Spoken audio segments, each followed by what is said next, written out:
Hey, it's me again. Last time we talked, or last time you listened, I was giving you a motivational speech about your groceries list.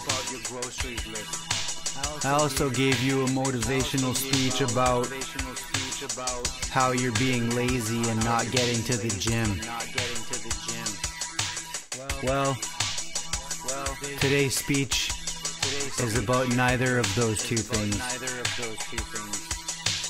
Today's speech is for all those people out there that don't even know how to use the internet, that don't even know how to do what you do, which is type in youtube.com to go find keywords, motivational speeches. And I was out there tonight talking to those people, and I was picking up a dresser that we were gonna get redone with my partner. And in a couple of minutes of talking to these people, I realized they didn't know how to print a resume. They didn't even know how to type up a resume. So I put the dresser in the back of the truck. I had a little conversation and said to these guys, I'm gonna help you with your resume. Do you have a resume? So the guy shows me his resume. It's one page. I can type up hundreds of pages in minutes. So I said, listen, where's your computer? I'll type up your resume. I'll show you how to attach it to send an email to get you a job. And he said, you should be a motivational speaker. And I said, I am a motivational speaker. So in about 2 minutes, I retyped up his resume. I made it a Word doc and then a PDF doc. I showed him how to email it to himself. And his dog was barking in the backyard, but I didn't know that was his dog. And I said, is that your neighbor's dog out there barking? He said, no, it's my dog. The dog is tied up out back. And I said, can you remind me where you're from? Oh, I'm from this place in Northern Ontario. Okay. Listen, can I take a look at your backyard? So I stopped the resume, went and looked at the backyard, and he had some cedar trees in the back. And I said, what is behind those cedar trees? And he said, forest. And I said, listen, I'm a trapper and a hunter, and I can tell you right now that your backyard is prime suspect for a coyote to come here and eat this dog. He said, what? Are you serious? I said, yes, I'm serious. People have called me to handle coyotes coming and attacking their dogs, and the only thing that they find is a dead dog on a leash. So he brought the dog in, we sat down. Girlfriend is asking me about where she could get like a temp agency to help her with her resume and help her find a job. So I said, no problem, I'll have my partner send something to you when I get home. I don't remember the name of the website right now. We'll send it to you and you can go and get a job. The guy said, you're a real go-getter. And I told him this. It took me years to do the things that I do today. And I said, if you're not willing to fight every day for income, nobody's going to do it for you. So if you've been a butcher for 30 years and you decide you're not going to take a cooking job, the other guy that does take that job will be more successful than you. And what's going to be your excuse? That you didn't want to go do that job? You don't have a job right now. You just bought a house. You moved into a new city. You haven't looked into anything. I'm sitting here, I call up my friend who owns a 5-star restaurant in the city, an Italian restaurant, and I get him an interview tomorrow morning at 11. And this is happening while I'm sitting right beside him.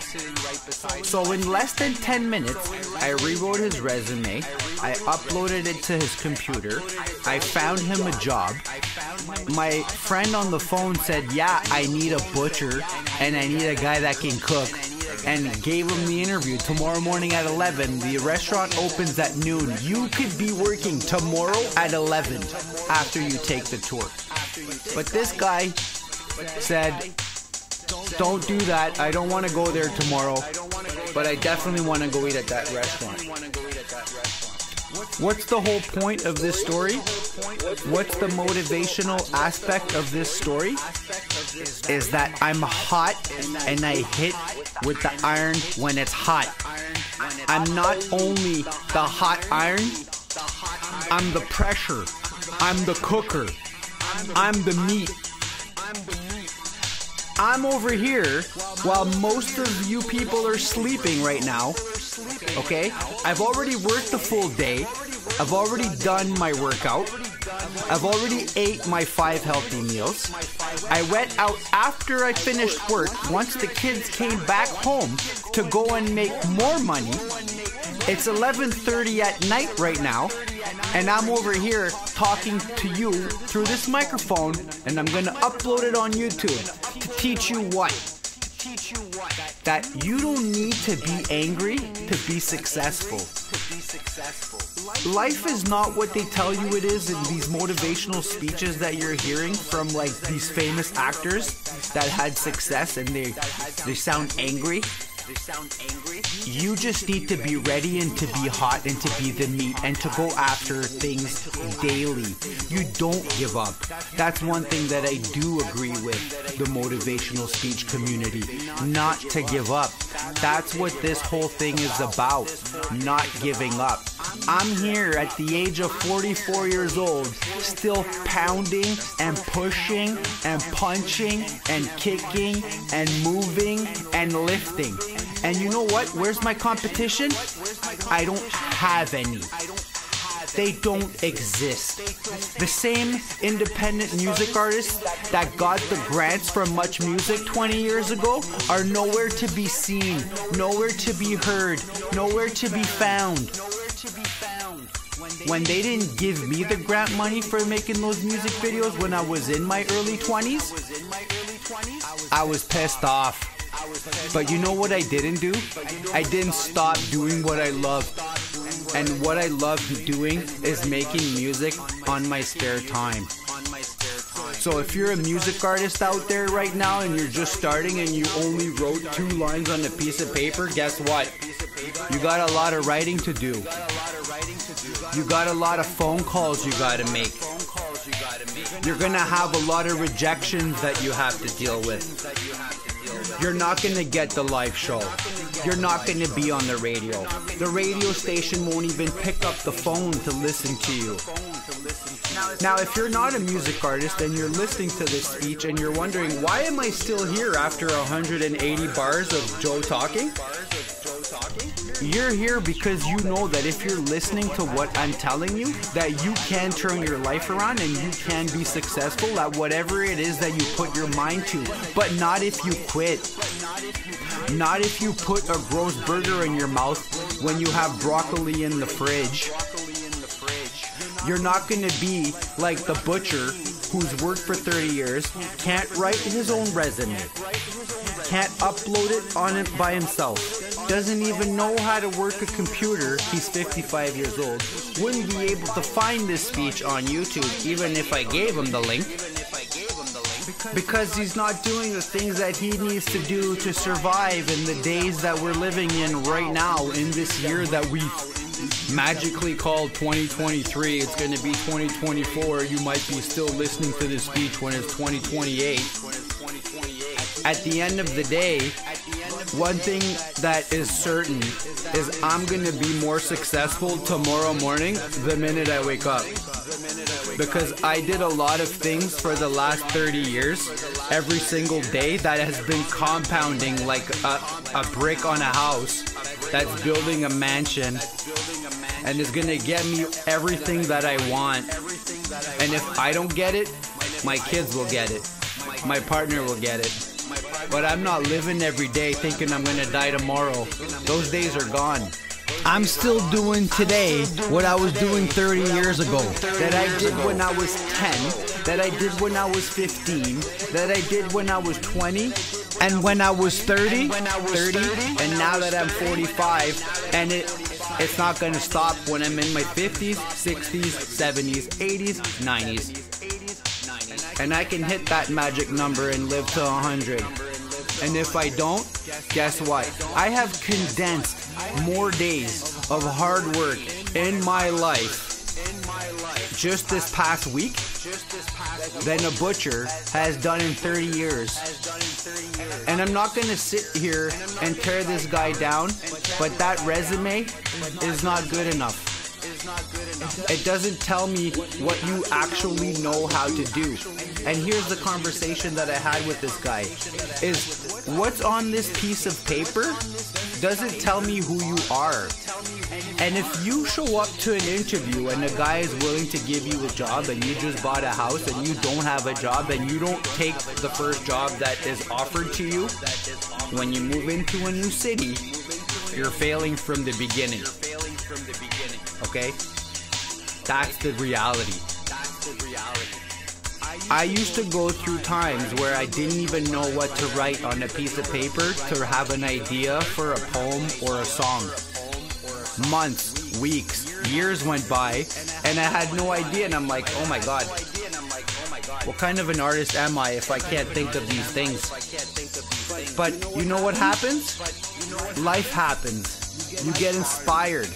Different things come to you, and all of a sudden the floodgates open and you make an album with 19 songs and you spend over $200,000 making those albums and making those songs. And guess what? I walked in on my birthday at HMV more than once, and release date of the album March 28th on my birthday, and I saw my CD on the shelf before most of you were born.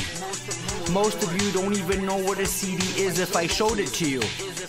That's how far back I can go into the past. That's the kind of success that I invented for myself. I still have the same digital distributor that I had when I first started making music today. I'm one of their longest, most original, longest standing clients. You know what that's called? That's called respect. That's called loyalty. That's called consistency. That's called grit. Because nobody is coming head to head with me and winning. Sure, you might knock me down and we go to round 2, but I'm here for round 999, and nobody's walking away from this fight unless I win. And that's the attitude you have to have. Make the decision to take the opportunities that you're given and plan with the time that you have to make success and build on that success for tomorrow. For tomorrow. I could go to bed right now, I'm tired, but I'm here doing this. What is what I'm doing right now? I'm adding value to everything that I've built my entire life. I'm adding more and more value. And I hope that you're getting that value while you listen. And I hope that what I'm saying, it motivates you to do something. Even if it's sending me a message on YouTube, or even if it's not telling me anything at all. And that a nobody, a no name, somebody people didn't want to take a risk on. You didn't want to put me on the big show. You don't want to put me on the big movie. You don't want to put me on the big screen. That's okay. Sooner or later, I'm gonna get there. That's what I've learned to understand. After all of the auditions that I've done for my modeling agency and my talent agency that I've been rejected for, I still show up every single time they ask me to do something stupid. For 5 seconds, I still do that stupid thing. On a day where I'm tired, on a day where I'm sick, on a day where I'm happy, on a day where I'm busy, I'm trying to make a million things happen in one day, I'll still make the time to fold myself like an origami in 97 million pieces to try to produce something that a casting director will be like, this is the mob guy I was looking for. This is the science guy that I was looking for. This is the pharmacist that I was looking for. You know what? I shake my head so many times saying, what could I have done better than what I did? Like, I fit the description perfectly in my mind, not the director's head. So guess what? Be ready to swallow that rejection pill and tell me it tasted so good that you're willing to do it again. That's the thing. You're at home scrolling on your phone and you haven't done anything valuable, and this motivational speech hopefully puts an axe in the middle of your brain and opens it up, and you grow a new melon that's ready to move forward and change the way you've been doing things. Because I don't care how old you are, what job you have, what you drive, what you wear, I'm gonna know what I'm dealing with within a minute and a half of talking to you, and how I can do better. How I'm gonna take value out of what you're giving me and make it even more valuable for somebody else. Because the minute you stop doing things just for you and you have to focus on doing it for somebody else that is more important to you than you, is when you're really gonna start thinking outside the box. I used to think that the things that I tried to do to be successful were just because I wanted to be rich, I wanted to drive a Lamborghini, and I wanted a big mansion. I've spent a lot of time at night before I go to bed thinking and looking at myself in the mirror as I age to know that the way that I've been doing things my whole life has been a dedicated, careful, thought out decision that I've made over and over every single day, just like a martial artist does when he goes and he gets his black belt and then he becomes a master and then he becomes a ninja. It's character. You're not born with this. You have to choose the difficult road. I chose the difficult road. I wasn't afraid of the obstacles that I had to face on the difficult road. Good for you. You made a one-hit wonder. Good for you. Guess what though? I have some pretty original titles for my songs. I have some pretty original ideas in my songs and my videos. And I have even more original stuff that's not even been broadcast to the world. But one day when I do get my shot and you get to see what I can do, get to see what I can give, you're gonna be addicted. You're gonna be addicted. That's what's gonna happen. That's where I'm gonna end this speech today. Get addicted. Get addicted to your process. Take the opportunities. Also create the opportunities. And if you have nothing to do tonight and all your buddies are at the club, grab a pen and grab a piece of paper and start writing out a plan. Thanks for listening. I hope you enjoyed this motivational speech. Have a good one.